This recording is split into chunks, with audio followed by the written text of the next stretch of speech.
Здравствуйте! В эфире программа «Энергетика Якутии». Отраслевые новости. С вами Татьяна Каракулова. И вот о чем мы расскажем в нашем выпуске. Алексей Стручков обозначил планы развития сетевых подразделений Заречья. Энергетики завершают зимний завоз топлива в отдаленные районы. Сборная Якутскэнерго вышла в суперфинал чемпионата хоккейной лиги «Русгидро». Генеральный директор Якутскэнерго Алексей Стручков оценил надежность системы электроснабжения Чурапчинского и Татинского улусов. Он ознакомился с производственной деятельностью, осмотрел ряд энергообъектов и обсудил с коллегами и главами районов вопросы надежности в период пиковых нагрузок. Администрация этих районов ставит вопрос технологического присоединения новых сельскохозяйственных объектов, поддержки крестьянских хозяйств, которые занимаются животноводством, табунным коневодством. И мы рассмотрели эти вопросы, и также очень остро на территории этих районов стоит вопрос резервных источников питания. В ряде населенных пунктов Чурапчинского района, Татинского района в периоды плановых отключений или проведения плановых ремонтов на 112-й линии возникает проблема надежного энергоснабжения. Мы с главами районов обсудили эти вопросы и наметили планы мероприятий по перспективам развития электрических сетей. Также генеральный директор посетил энергообъекты в Тампонском районе. На встрече с главой района Яковом Степановым были обсуждены вопросы энергоснабжения производственных мощностей района, технологического присоединения, электроснабжения Нежданинского горно-обогатительного комбината. Мы приняли в 2021 году программу модернизации сетевых участков, и эта программа коснется всех 3 муниципальных районов, которые мы посетили. И в рамках этой программы мы проведем работы по модернизации наших сетевых участков, частично посмотрим по мониторским пунктам, и, соответственно, это позволит нам качественно улучшить условия труда наших сотрудников, которые сегодня обеспечивают энергоснабжение этих муниципальных районов. Энергетики завершили ремонт труднодоступных участков магистральной линии Текёль-Харбалах в Татинском улусе. Прошлым летом она пострадала от лесного пожара.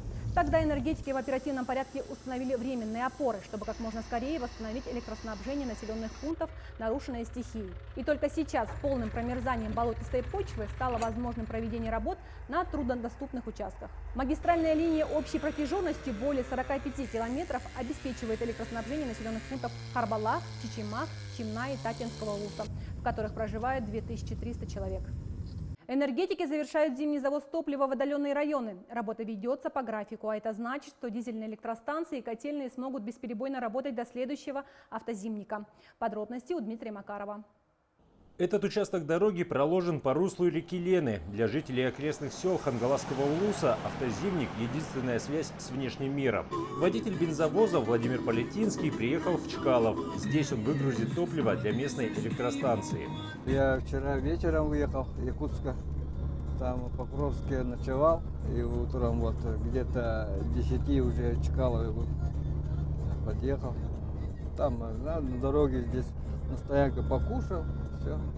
Теперь этого топлива энергетикам хватит на год, до следующего завоза. Другой возможности сюда приехать не будет, ведь поселок находится на острове. Единственный источник энергии – небольшая дизельная электростанция. К ней повышенное внимание, поэтому резерв генерации стопроцентный. У меня сейчас один рабочий, один ночью работает, а вот 2 дизеля резервный стоит. Электростанцию в Чкалове построили недавно. Старая отработала более 50 лет и уже начала разрушаться. В помещениях было холодно, а оборудование часто выходило из строя. Теперь в новых комнатах работать уютно, а основными процессами работы двигателей управляют компьютеры. А раньше вот на старой станции уже это как в старые добрые времена рубильниками работали. Вот это вот население даже чувствует уже. Да, надежность во много раз это повысилась. Мощность станции повысилась в 2 раза. Благодаря этому стали подключаться новые абоненты. Потребление электричества увеличило и котельная, после чего население стали присоединять к центральному отоплению. Такие села у энергетиков почти в каждом районе самого крупного региона страны, и в большинство из них сейчас производится завоз топлива. На маршрутах более 100 машин в Арктике, на полюсе холода в Аймиконе и центральной Якутии. Да, у нас предъявлено к перевозке по договорам порядка 90 тысяч тонн каменного угля и нефтепродуктов. Особых нареканий по перевозке нет. Автозимик складывался достаточно удачно. В этот период отклонение температур не замечено. До конца работы зимних дорог остаются считанные дни. С каждым днем теплеет, и ледовые трассы начинают разрушаться. Появляются ямы и лужи, которые замедляют скорость движения. Но работа идет по графику, а это значит, что свет и тепло будут в каждом доме якутян. Пункты приема платежей Якутскэнергосбыта ПАО ДЭК вернулись к работе в штатном режиме. Это стало возможным благодаря нормализации санитарной обстановки по COVID-19. На сегодняшний день работают все 13 касс. Также налажена работа мобильных выездных пунктов в пригородах Якутска. Центр обслуживания потребителей работает в штатном режиме. У нас имеется предварительная запись. Предварительная запись рассчитана на 21 календарный день. Потребитель может зайти на сайт ПАО «Якутскэнерго», выбрать удобную дату или удобное время посещения. Несмотря на уменьшение эпидситуации коронавируса, мы просим наших клиентов, потребителей, соблюдать масочный режим, соблюдать социальную дистанцию при посещении наших пунктов приема платежей. По-прежнему самым удобным способом оплаты остаются онлайн-сервисы. С их помощью можно дистанционно решить все вопросы взаимодействия с ПАО ДЭК. Молодые энергетики Амгинского района электрических сетей – настоящий пример заботы о старшем поколении. В свободное время они помогают ветеранам по хозяйству, заготавливают лед, колят дрова, а также активно участвуют в общественной жизни села. Подробности в нашем видеосюжете.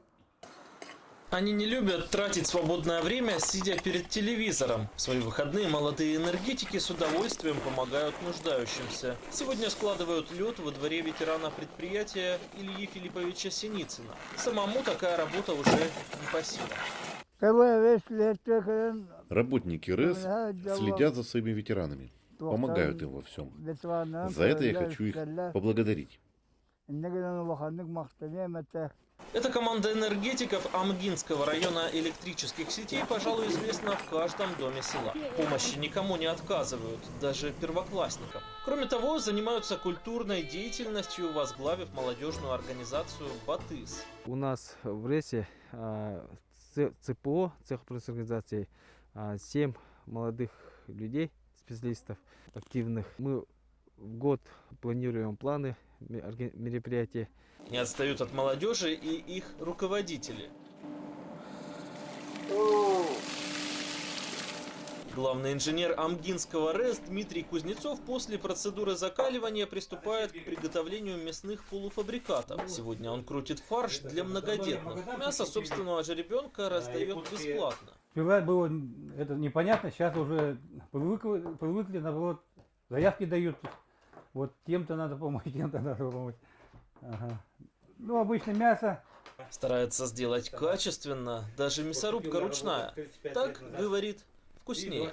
Есть это сама мясорубка вон электрическая, но вот дети пользуются ею, жена пользуется. Я всегда вот так почему-то. Я считаю, как-то вкуснее, когда сам крутишь, а не электрическая мясорубка. Осенью коллектив отозвался на призыв оказать помощь заготовителям зерна. Дружно затарили 815 мешков ячменя. Следом спасли от гибели коров, которые провалились под лед. Список таких поступков бесконечен, что подтверждают многочисленные награды и благодарности за верность профессии и активную жизненную позицию. В энергетической семье большое пополнение. Клим Васильев, сотрудник Якутскэнерго, стал многодетным отцом. Тройню выписали из роддома в канун Международного женского дня. Это стало приятным событием в год 60-летия компании Якутскэнерго. Как детей, как говорится, увидела, ты все забываешь. Ты забываешь, что болит, что уже как бы материнские инстинкты начинаются работать. И все. Ничего не болит, все, начинаю бегать. Молоко уже, как бы, это уже молоко надо дать. Это действительно уникальная семья Васильевых, у которых первенцы.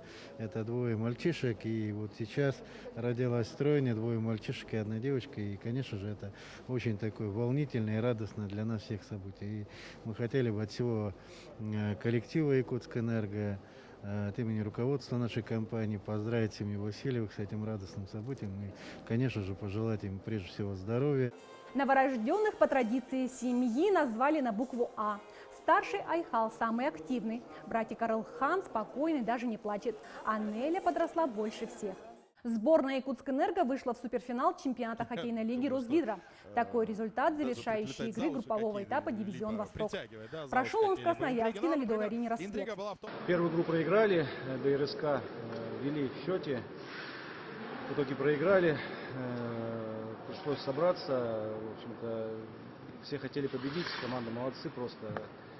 Огромное спасибо всем и каждому из нашей команды. Капитан команды Руслан Исхаков под номером 5 стал лучшим игроком хоккейного турнира Восточного дивизиона. Якутскэнерго, ну и это местный Исхаков. На сегодня у меня все новости. До встречи в следующем выпуске программы «Энергетика Якутии».